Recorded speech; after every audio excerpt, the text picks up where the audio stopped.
Assalamualaikum warahmatullahi wabarakatuh. Alhamdulillahi wassalatu ala alihi. Muazzaz mukarram ulama kiram, aziz talaba, মুসল্লিয়ান কিরাম, আজ আমরা একটা খুব আনন্দদায়ক জিনিসের মধ্যে আমরা উপস্থিত হয়েছি বা বসে আছি। সেটা আমরা অবগত হয়ে যাচ্ছি যে আমাদের এই মাদ্রাসার দুজন ছেলে কোরআন কারীম শেষ করবে, হাফেজ হলো, যেটাকে আমরা বলি হাফেজ হলো। এটা আনন্দের মুহূর্ত যদিও আমাদের বুঝে আসে না। সব থেকে বেশি আনন্দ হয় বাবা মায়ের থেকেও তার উস্তাদ বেশি আনন্দ হয়। এই আনন্দটা বলে বোঝানো নয়, উপলব্ধি করার জিনিস। তারপরে বাবা মা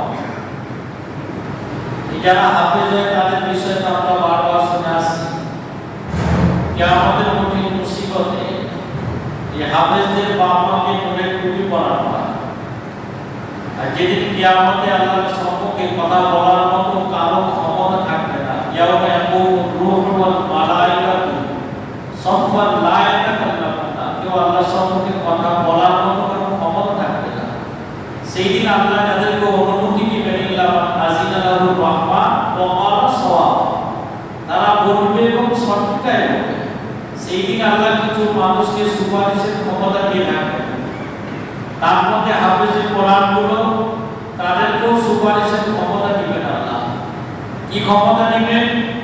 তার ফ্যামিলি 10 জন যাদের জন্য জাহান্নাম নির্ধারিত হয়ে গেছে, তারা জাহান্নামে যাবে, মামাতে আমলনামা জাহান্নামে যাবে।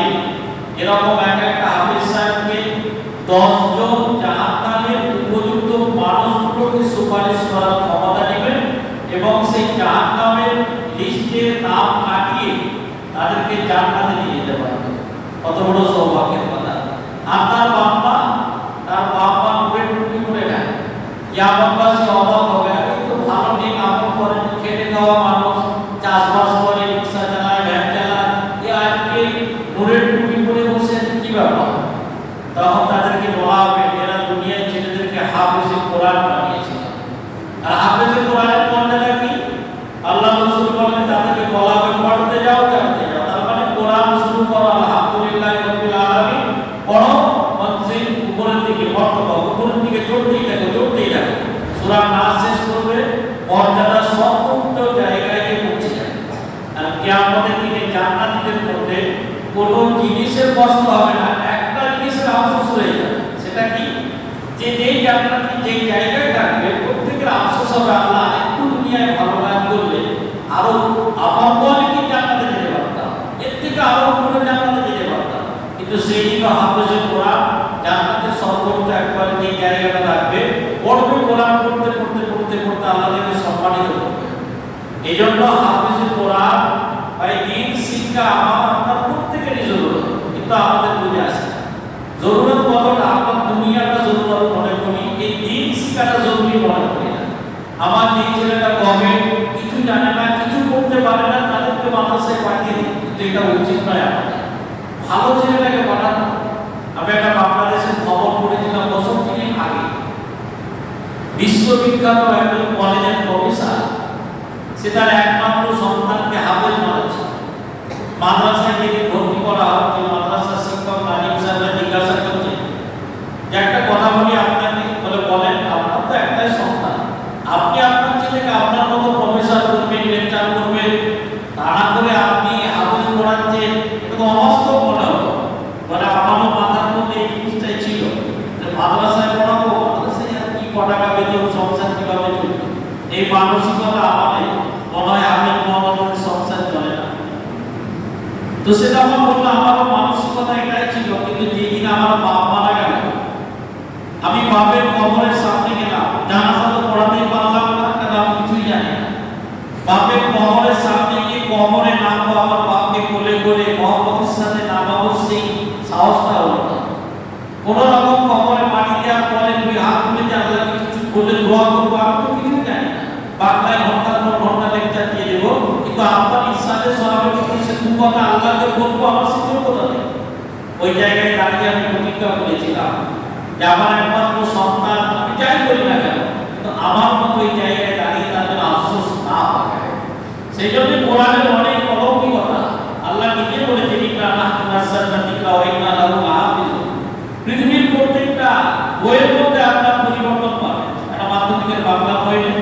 মেদিনীপুরে যেটা ছাপা হয়েছে আর যেটা পুরুলিয়াতে হয়েছে দুটো নিজে দেখবেন আকার এদিক ওদিকের পরিবর্তন আছে, কিন্তু পৃথিবীর প্রত্যেকটা কোণায় কোণায় প্রত্যেকটা রাষ্ট্রে প্রত্যেকটা রাজ্যে জেলা এমনকি দেহাত অঞ্চলে যে জায়গায় মানুষ ঠিক মতো পৌঁছাতে পারে না সেখান থেকে কোরআনের একটা কপি নিয়ে এসে মিলিয়ে দেখেন সূরা ফাতিহা থেকে নাস পর্যন্ত কোনো পরিবর্তন নেই। কেন? আল্লাহ নিজে হেফাজতের দায়িত্ব নিয়েছে। দেওবন্দ দারুল যখন ইংরেজরা কোরআন শরীফ কিনে তারা নদীতে ফেলতে শুরু করেছিল দেশ স্বাধীনের আগে, ভারতবর্ষ স্বাধীনের আগে কোরআন শরীফ যাচ্ছে যত কপি আগে কিনে ফেলে দিচ্ছে নদী।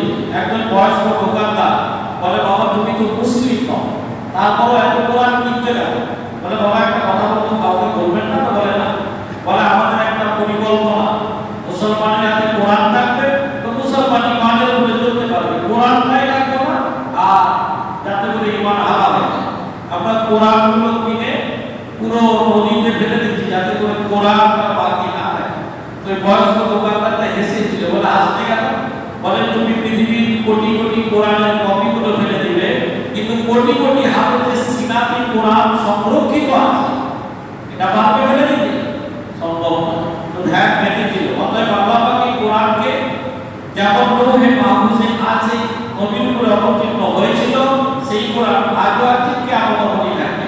কিন্তু কোরআন পড়তে ওয়ালাদের এত সওয়াব, সেই জন্য আল্লাহ রাসূল সাল্লাল্লাহু আলাইহি ওয়াসাল্লাম বলেন, কোন আলিমা যদি পারো আলিম হও, কোরআনের জ্ঞানী হও, যদি না পারো কোন আলিমা কোরআনের ছাত্র হও, যদি এটা না পারো আলেম আর তালিবের মধ্যে ভালোবাসতে ওয়ালা হও। আলেম তালিবের মধ্যে ভালোবাসে, একটা কওমা সাথে আপনি ভালোবাসেন, একটা ইমাম সাথে ভালোবাসেন, তার বংশের কারণে আপনি ভালোবাসেন। সে দেখতে সুন্দর, দেখতে খারাপ এটার জন্য না, তাকে আপনি ভালোবাসেন শুধুমাত্র তার হৃদয়ে কোরআন আছে, এটা আপনার ভালোবাসা আল্লাহর জন্য।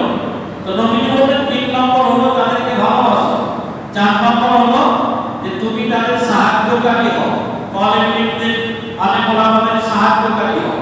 এই 4টা জিনিস রাসূল বলেছেন। 5 নম্বরে বলছে যে 5 নম্বরটা হইল না, 4 আলেম হও, তালিব হও, তাদের সাহায্যকারী হও, তাদেরকে ভালোবাসতে ওয়ালা। 5 নম্বর হইল না, ধ্বংস হয়ে যাবে। ওলামারা বলেন 5 নম্বরটা কি? ওলামারা হাদিসের ব্যাখ্যা করেছেন 5 নম্বর হলো আলেম এবং তালিবদের বিদ্বেষ পোষণকারী, তাদের বিরোধিতা, তাদের পিছনে বলতে হয়, তাদের বিরোধী করতে হয়। এই 5 নম্বর হতে রাসূল মানা করেছেন। কি হবে? রাসূল বলে তাদের ধ্বংস হয়ে যাবে। আলহামদুলিল্লাহ, আপনাদের তো খুশি খুশি যে আপনাদের গ্রামে আল্লাহ মহব্বতে একটা কোরআনের কারখানা হয়েছে। এটা যুগ যুগ ধরে রয়ে যাবে। আমি আপনি দুনিয়া থেকে চলে যাব, এর সওয়াব আমাদের আমলনামায় হতেই থাকবে। সেই জন্য এই তালিবিন, এই বাচ্চাদের এদের ব্যাপারে আল্লাহ রাসূল বলেছেন, মান খারাজা ফি তালাবিল ইলমি ফাহুয়া ফি সাবিলিল্লাহ। যারা আল্লাহর রাস্তায় ইলম অর্জন করার জন্য ঘর থেকে বেরিয়ে যায়, তারাই আল্লাহর রাস্তায়, তারা আল্লাহর রাস্তায়। এরা আছে আপনাদের আল্লাহর রাস্তায় আছে। কতক্ষণ পর্যন্ত থাকবে? হাত্তা ইয়াতিয়া, যতক্ষণ না নিজের বাড়িতে ঘুরে যাবে ততক্ষণ পর্যন্ত বাচ্চাগুলো আল্লাহর রাস্তায় আছে। এদের দুশ্মনীর জন্য, এই বাচ্চাগুলোর জন্য আল্লাহ রাসূল বলেন, ফেরেশতারা নিজেদের ডানাগুলোকে কম করে তাদের বিছিয়ে দেবে। আমাদের অদৃশ্য আমরা দেখতে পাই না, এদের দুশ্মনীর জন্য, এদের জন্যই গর্ভের পিপিলিকা দোয়া করে, এদের জন্যই সমুদ্রের মৎস্য দোয়া করে। আমরা যদি হাদিসগুলো দাওয়াত তাবলীগের বিষয়ে শুনে থাকি, সামঞ্জস্য হলো তারা ইলম অর্জনের জন্য বাইর হয়ে যায়, এই জন্য তাদের সাথে সামঞ্জস্য হয়। কিনা হাদিসগুলো এই তালিবদের জন্য আল্লাহ রাসূল বলেছেন। তো সেই জন্য এদের পর্দাটা অনেক, তাই অনেক সময় বাচ্চা বাচ্চায় হওয়া বদমাশি করে দেখে থাকি। আমরা এদেরকে মহব্বতের দৃষ্টিতে দেখবো, ভালোবাসবো, ভালোবাসেন। তবে আল্লাহ পাক আপনাদের এখানে এত বড় একটা দাঁড়া করেছেন। তাই আমরা যারা আছি, নিজের সন্তান যদি থাকে, নিজের নাতি-পুতি যদি থাকে, তাদেরকেও চেষ্টা করবো মাদ্রাসায় দেওয়া। নচেত যদি না দেওয়ার মতো পরিস্থিতি হয়, আমরা এই মাদ্রাসার খিদমত করবো। মাদ্রাসার খিদমত বিভিন্নভাবে করা যায়। আমার সন্তান নেই বা আমার বংশের পড়ার মতো কোনো পরিস্থিতি